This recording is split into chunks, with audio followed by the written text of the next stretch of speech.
L'eau, l'élément le plus répandu sur Terre.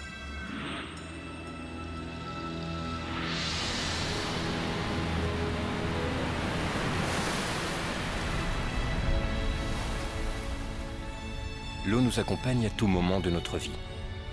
Mais connaît-on pour autant les propriétés et secrets de cet incroyable élément? D'où vient-elle? Comment l'eau est-elle arrivée à notre planète?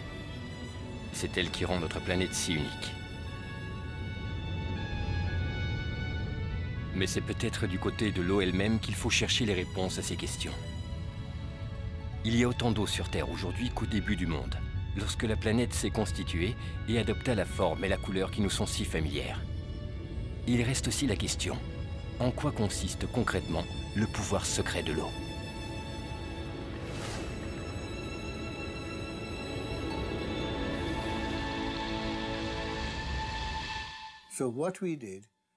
Nous avons travaillé de la manière habituelle, dans l'étude d'un environnement naturel.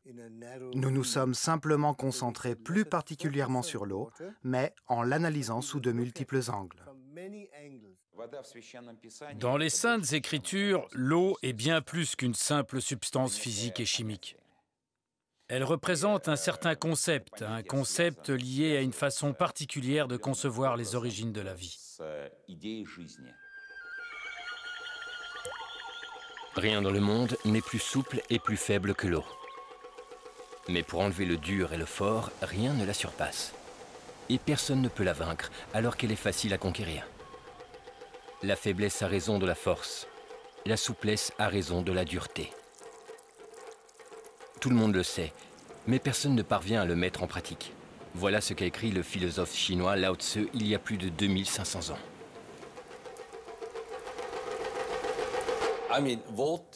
L'eau a déjà été étudiée en détail.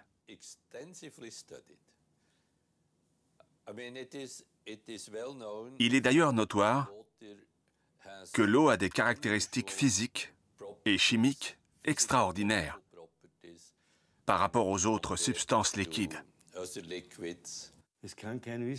Aucun scientifique n'est en mesure d'expliquer pourquoi le volume de l'eau augmente en dessous de 0 degré son point de glaciation et inversement diminue de volume jusqu'à 4 degrés Celsius. Toute substance refroidie se contracte. Autrement dit, son volume diminue. Mais l'eau, au contraire, se dilate. Depuis la nuit des temps, l'homme a appris à utiliser ces caractéristiques. Les peuples du Nord obtenaient des pierres pour la construction en versant de l'eau entre les failles des rochers, avant l'arrivée du gel. Au sud, les hommes enfonçaient des pieux de bois dans la roche et les imbibaient d'eau. En se gonflant, le bois faisait éclater la pierre. Bien plus tard, les scientifiques ont constaté que l'eau qui se trouve dans les pores et les capillaires est capable de développer un niveau de pression énorme. Dans une graine par exemple, au moment de la germination, la pression peut atteindre 400 bars. Voilà pourquoi une jeune pousse parvient parfaitement à percer le bitume. La molécule de l'eau est vraiment petite. Et pourtant, elle présente des caractéristiques extraordinaires. On ne trouve aucune autre molécule qui présente des anomalies similaires.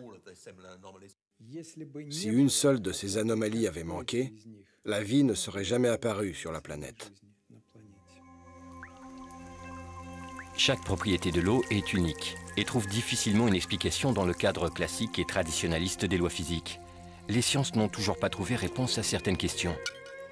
Pourquoi l'eau est-elle la seule substance sur Terre qui peut se présenter en 3 états, liquide, gazeux et solide? Pourquoi la tension de la surface de l'eau est-elle la plus élevée parmi tous les liquides? Pourquoi l'eau est-elle le dissolvant le plus puissant au monde et comment? De quelle façon l'eau, défiant la gravité terrestre, est capable de remonter à l'intérieur des troncs des grands arbres, surmontant ainsi des pressions de dizaines de bars?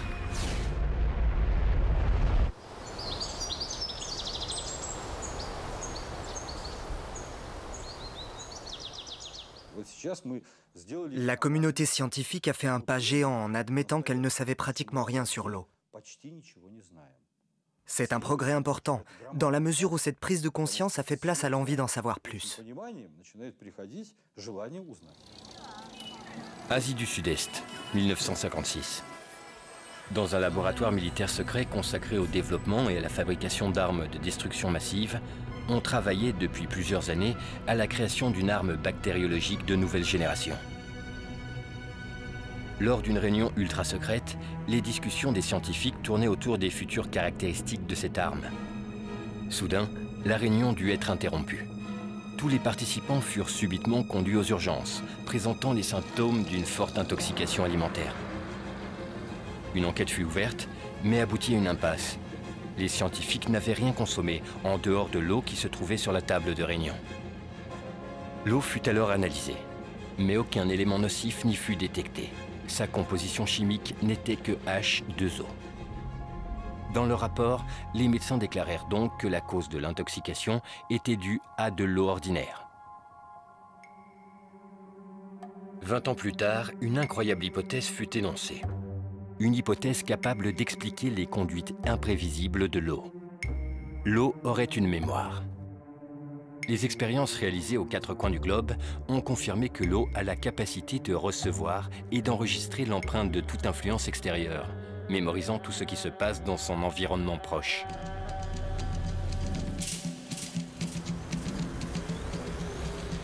Toute substance qui entre en contact avec l'eau y laisse donc une trace. Nos ancêtres ne l'avaient-ils pas deviné quand ils transformaient l'eau ordinaire en eau curative en utilisant des récipients en argent? À ce jour, l'eau structurée ou dynamique est le meilleur antibiotique qui soit, à tel point que l'armée américaine a utilisé cette eau en Irak et en Afghanistan. Il suffit d'une molécule sur 100 millions de molécules d'eau potable pour détruire tous les germes présents dans une plaie. Le président des États-Unis utilise de l'eau structurée pour se désinfecter les mains. Alors, je me suis interrogé, comment est-ce possible? En enregistrant les informations, l'eau acquiert de nouvelles caractéristiques. Pourtant, sa composition chimique reste intacte. Dans un premier temps, on s'est penché sur la composition chimique de l'eau. Mais à la surprise générale, cela n'a abouti à rien. Car la composition chimique importe bien moins que sa structure. Quand on parle de la structure de l'eau, on parle de l'organisation de ses molécules, de la façon dont les molécules de l'eau s'agroupent entre elles. Ces agrégats d'atomes sont appelés clusters, et les scientifiques ont supposé que les clusters agissent en quelque sorte comme les cellules de la mémoire, où l'eau enregistre ce qui l'entoure, telle une bande magnétique.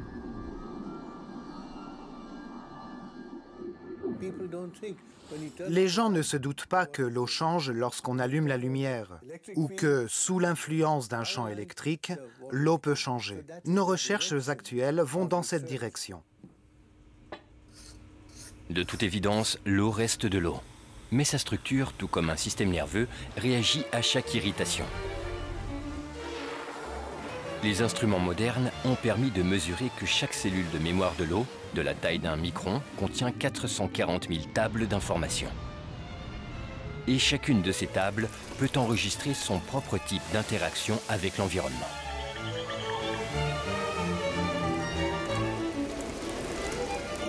Si on considère un cluster comme un agrégat de molécules spécifiques, alors sa durée de vie est courte.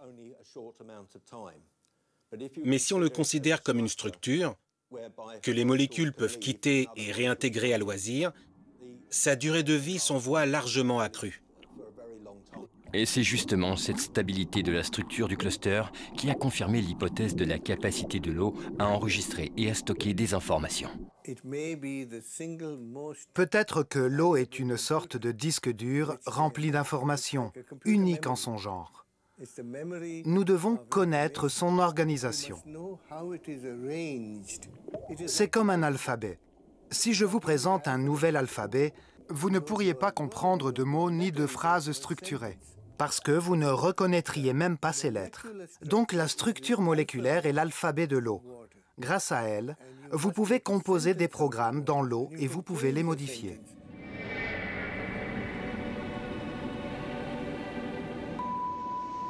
Hiver 1880. Le bateau Lara, parti de Liverpool, fait route vers San Francisco. Au 3e jour de trajet, un incendie se déclare à bord. Les canots de sauvetage quittent le bateau. Parmi les rescapés se trouve le capitaine Neil Carey. Mais très vite, les réserves d'eau s'épuisent et les survivants commencent à souffrir de la soif. Après 3 terribles semaines de tourmente en pleine mer, ces hommes atteignent enfin la côte. Le capitaine Carey, considéré comme un homme intègre et sérieux, raconte ce qui les a sauvés. Nous avons rêvé d'eau douce et nous avons commencé à imaginer l'eau bleu marine se transformer en eau bien verte et potable. J'ai rassemblé mon courage et j'ai puisé de l'eau. Quand je l'ai goûtée, elle était douce.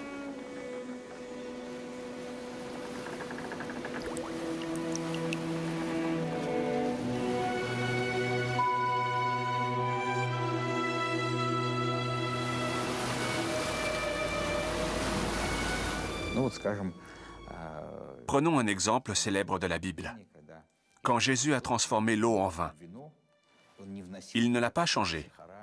Il n'y a rien ajouté non plus, mais lui a conféré une caractéristique absolument particulière. Nous avons réalisé de nombreuses expériences en exposant des échantillons d'eau à diverses influences, diverses forces, telles que des champs magnétiques ou électrostatiques, diverses substances, ou encore à des émotions humaines. Il est alors apparu clairement que ce sont les émotions humaines, positives ou négatives, qui représentent la plus importante de toutes les influences.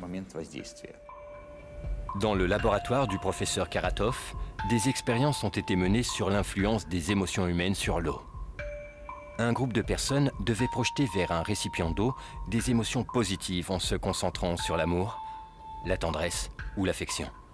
Ensuite, on a remplacé les récipients et on leur a demandé de se concentrer sur des émotions négatives, telles que la peur, la rancune ou la haine. Après cela, on a analysé l'eau contenue dans les 2 échantillons. Et en effet, l'eau s'est modifiée selon le type d'émotion.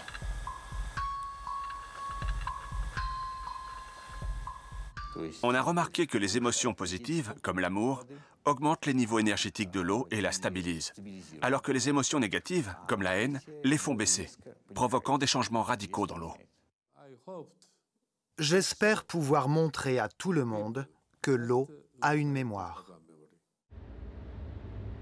Dans le laboratoire du Dr Emoto, on analyse des échantillons d'eau soumis à diverses influences extérieures. Ces échantillons d'eau sont ensuite fixés et enregistrés par une congélation instantanée de l'eau pour pouvoir l'observer au microscope. Voilà à quoi ressemble une eau chauffée au micro-ondes. Ici, les effets du téléphone portable. Ici, une eau à laquelle on a dit merci. Pardon. Tu me dégoûtes.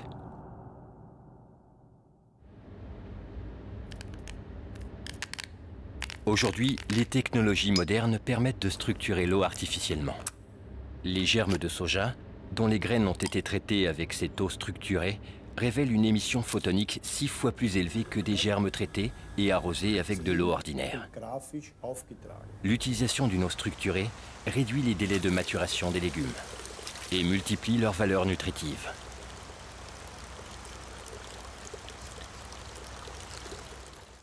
Si on compare les germes traités à l'eau structurée, ils étaient longs, réguliers et forts. En revanche, ceux qui n'étaient pas traités étaient courts, fins et fragiles. On constate que les plantes issues des graines qui ont été traitées sont mûres, tandis que les légumes dont les graines n'ont pas été traitées sont encore verts. Le lien entre cette eau et la croissance des légumes et des fruits est donc établi. Pour l'irrigation des plantes, le recours à l'eau structurée permet d'économiser 20% d'eau, alors qu'aucun engrais n'a été rajouté ni dans le sol ni dans l'eau. Seule sa structure est modifiée. Entre-temps, les scientifiques peuvent expliquer comment cela se passe. Par contre, ils n'ont pas encore de réponse à la question « Pourquoi cela arrive-t-il ?» L'homme, selon son âge, est composé de 70 à 90% d'eau. Pour maintenir ses fonctions vitales, l'homme adulte boit quotidiennement plus ou moins 2,5 litres d'eau par jour. Dans son bain ou en prenant sa douche, il absorbe encore 1,5 litre d'eau.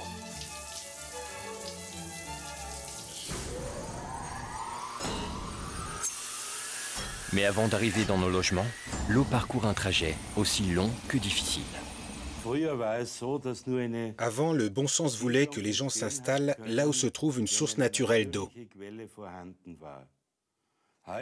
Aujourd'hui, cela n'a plus aucune importance, car l'utilisation de la haute pression permet de transporter l'eau sur des milliers de kilomètres. Dans la nature, l'eau suit harmonieusement des courbes, en serpentant sensuellement. Alors que dans un réseau hydraulique, l'eau tourne des centaines de fois à angle droit.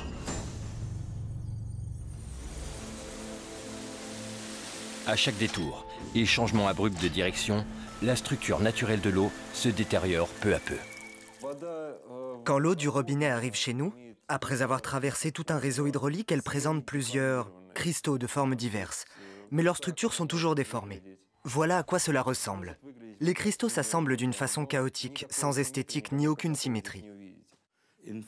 L'eau qui stagne dans un système de chauffage central est inanimée et croupie, sans un processus vitalisant. Elle aspire ou absorbe l'énergie des gens, des plantes et des animaux qui y habitent. Elle leur vole cette énergie. On sait que dans la plupart des grandes villes, l'eau courante est stockée dans des circuits fermés. Après des processus agressifs d'épuration chimique et de filtrage puissant, elle revient dans nos maisons en gardant en mémoire les produits chimiques qu'elle a croisés et la violence qu'elle a subie.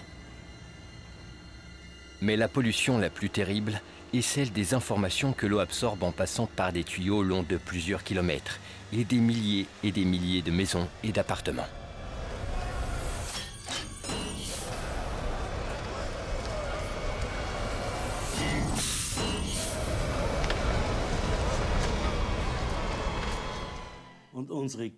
Nous polluons spirituellement l'eau, et nous le faisons de plus en plus. Pourquoi? L'eau s'approprie toute la jalousie, les soucis et le stress qu'elle croise.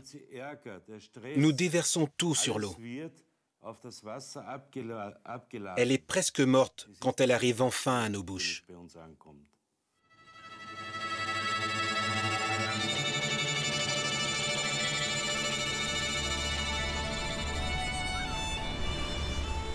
Notre planète est un énorme réservoir d'eau, à partir duquel s'épanouissent toutes les formes imaginables de la vie. Et chaque organisme vivant est en son noyau également un plus petit réservoir d'eau. Les technologies modernes nous permettent d'explorer le cosmos en profondeur. Et, sur ces lointaines planètes, la première quête de l'homme est toujours celle de l'eau. Il ne peut pas y avoir de vie sur Terre sans eau. Et la grande question est s'il existe une vie comparable sur d'autres planètes, ce qui serait impensable sans la présence d'eau.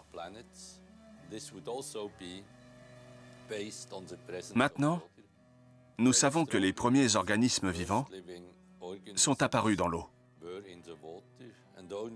Bien plus tard, ces organismes se sont adaptés à l'environnement terrestre. Je ne pense pas un instant que ce soit le fruit du hasard. Ce n'est pas par hasard que l'eau est mentionnée dès les premières lignes de la Bible.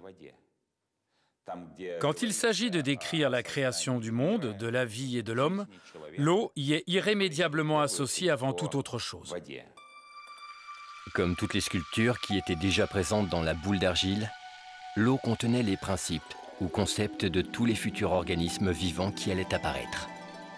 Mais le démarrage de n'importe quel processus nécessite d'abord une impulsion, un déclencheur.